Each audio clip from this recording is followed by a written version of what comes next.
জয় রাধে, জয় গোপাল। আমি স্বপ্না, আর আমি আজকে শ্রীমদ্ ভগবদ্গীতার সপ্তম অধ্যায়ের বিজ্ঞান যুগের শ্লোক 5 পাঠ করতে চলেছি। তো আজকের শ্লোকটি হলো অপরেয়মিতস্তনাম প্রকৃতিম বিদ্ধি মে পরাম জীবভূতাম মহাবাহ জয়দম ধার্যতে জগৎ। শ্লোকটির অনুবাদ হলো, হে মহাবীর, এই নিকৃষ্ট প্রকৃতি ছাড়াও আমার আরেকটি উৎকৃষ্ট প্রকৃতি রয়েছে। সেই প্রকৃতি চৈতন্য স্বরূপা ও জীবভূতা।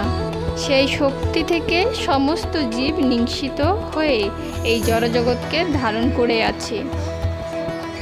অনুবাদটির তাৎপর্য হলো, এখানে স্পষ্টভাবে বর্ণনা করা হয়েছে যে জীব ভগবানের পরা প্রকৃতি বা উৎকৃষ্টা শক্তির অন্তর্গত।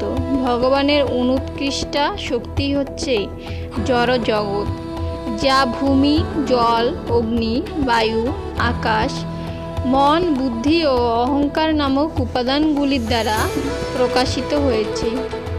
জড়জগতের উভয় প্রকাশ অর্থাৎ স্থূল পদার্থ ভূমি, জল, বায়ু, অগ্নি ও আকাশ এবং সূক্ষ্ম পদার্থ মন, বুদ্ধি ও অহংকার, এসবগুলোই ভগবানের অনুৎকৃষ্ট শক্তি থেকে উৎপন্ন হয়ে থাকে। এই অনুৎকৃষ্ট শক্তিকে কাজে লাগিয়ে তার অভীষ্ট সিদ্ধির চেষ্টা করছে যে জীব, সে হচ্ছে ভগবানের উৎকৃষ্ট শক্তি এবং এই শক্তির প্রভাবেই সমস্ত জড়জগৎ সক্রিয় হয়ে আছে। ভগবানের উৎকৃষ্ট শক্তি জীবের দ্বারা সক্রিয় না হলে জড়প্রকাশের স্বয়ং সক্রিয় হওয়ার কোনো ক্ষমতাই নেই। শক্তি সবসময় শক্তিমানের দ্বারা নিয়ন্ত্রিত হয়, তাই জীব সর্বদাই ভগবানের দ্বারা নিয়ন্ত্রিত হচ্ছে। তাদের স্বাধীন কোনো অস্তিত্ব নেই। নির্বোধ লোকেদের ধারণা অনুযায়ী তারা কখনোই ভগবানের সমান শক্তিশালী নয়। জীব ও ভগবানের মধ্যে পার্থক্য নিরূপণ করে শ্রীমদ্ ভাগবতের 10/87/30 নম্বরে বলা হয়েছে, অপরিমিতা ধ্রুবস্তনুভূত যদি সর্বগতার শস্ত্রী ন শাশ্বতেতি নিয়ম ধ্রুব ন্যাতরথা অজনি চ জন্ময়ম তদ বিমুচ্চ নিয়ন্তি ভবেৎ সমমনু জানতম যদমতম মতদুষ্টতয়া। মানে, হে শাশ্বত পরমেশ্বর, দেহধারী জীব যদি তোমার মতোই শাশ্বত ও সর্বব্যাপক হতো তাহলে তারা কখনোই তোমার নিয়ন্ত্রণাধীন হতো না। কিন্তু তারা যদি তোমার অনন্ত শক্তির অনুসদৃশ্য অংশ হয় তাহলে তারা সর্বত্রভাবে তোমার পরম নিয়ন্ত্রণের অধীন। তাই তোমার শরণাগত হওয়াই জীবের জন্য প্রকৃত মুক্তি এবং সেই শরণাগতি জীবকে প্রকৃত আনন্দ দান করবে।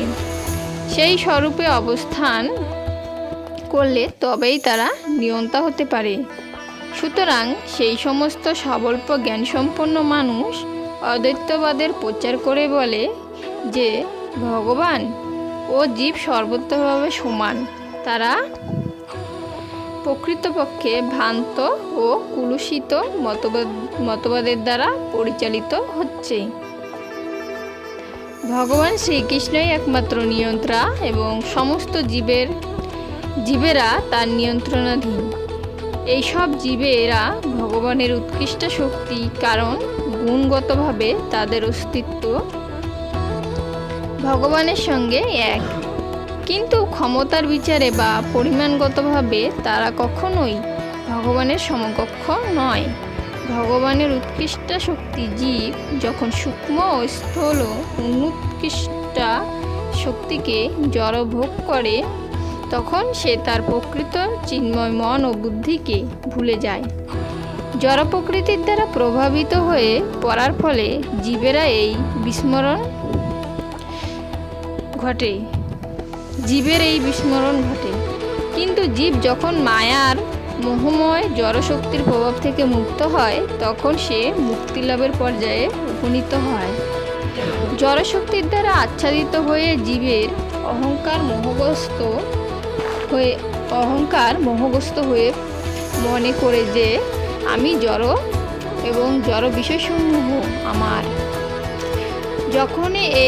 যখনই সে ভগবানের সঙ্গে সর্বত্রভাবে এক হয়ে যাওয়ার ধারণাসমূহ সব রকম অজ্ঞতাজনিত জড়শক্তির প্রভাব থেকে মুক্ত হয় তখন সে তার স্বরূপ সম্বন্ধে সচেতন হয়।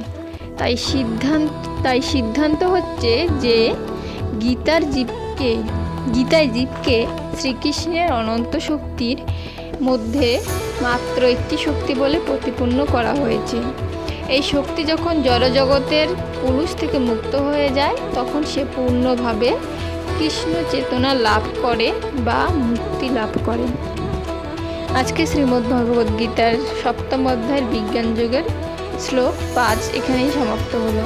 সকলে অবশ্যই ভগবান সম্পর্কে জানতে প্রত্যেক দিন স্বপ্নের ভ্রমর ইউটিউব চ্যানেলে এবং স্বপ্নের দুনিয়া ইউটিউব চ্যানেলে ফলো সাবস্ক্রাইব করে প্রত্যেক দিনের ভিডিও শ্রবণ করার চেষ্টা করবেন। আজকে এখানে সমাপ্ত করছি। সকলে ভালো থাকবেন। ধন্যবাদ।